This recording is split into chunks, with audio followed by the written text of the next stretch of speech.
ایثار۔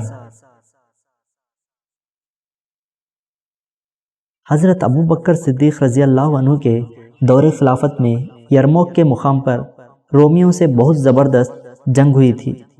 اس جنگ میں رومی فوج کے مقابلے میں مسلمان مجاہدین کی تعداد بہت کم تھی، مگر حضرت خالد رضی اللہ عنہ جیسے جاں باز سپہ سالار کی حسن تدبیر اور اللہ کی مدد سے مسلمانوں نے رومیوں کے چھکے چھڑا دیے۔ رومی مسلمانوں کے مقابلے میں ٹھہر نہ سکے، آخر میدان چھوڑ کر بھاگ کھڑے ہوئے۔ اس جنگ میں 1.25 لاکھ کے قریب رومی مارے گئے، 3000 مسلمان مجاہدین بھی شہید ہوئے۔ اسی جنگ کا ایک واقعہ ہے کہ ایک مجاہد اپنے چچا زاد بھائی کی تلاش میں نکلے۔ بھائی جنگ میں شریک تھے، انہوں نے مشکیزے میں پانی لے لیا کہ ممکن ہے بھائی پیاسے ہوں تو انہیں پانی پلا دوں گا۔ اتفاق سے وہ لاشوں کے بیچ میں ایک جگہ نظر آئے۔ قریب جا کر دیکھا تو بہت بری حالت تھی، زخموں سے چور چور دم توڑ رہے تھے۔ انہوں نے پانی کے لیے پوچھا تو اشارے سے ہاں کہا۔ وہ پانی پلانا چاہتے ہی تھے کہ اتنے میں قریب ہی سے ایک پیاس سے بیتاب شخص کی آواز کان میں آئی۔ اتفاق سے وہ بھی جاں بلب تھے۔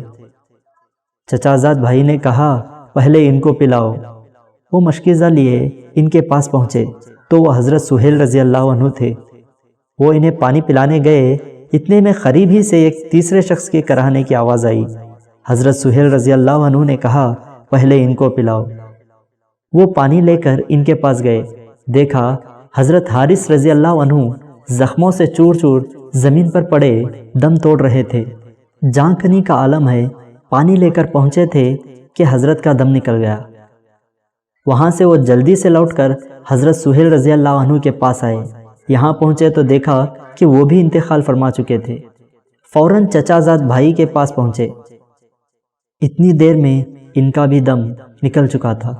اس طرح ان تینوں زخمی مجاہدین نے تشنا کامی کی حالت میں جان دے دی، مگر اپنے دوسرے زخمی مسلمان بھائی سے پہلے پانی پینا گوارا نہ کیا۔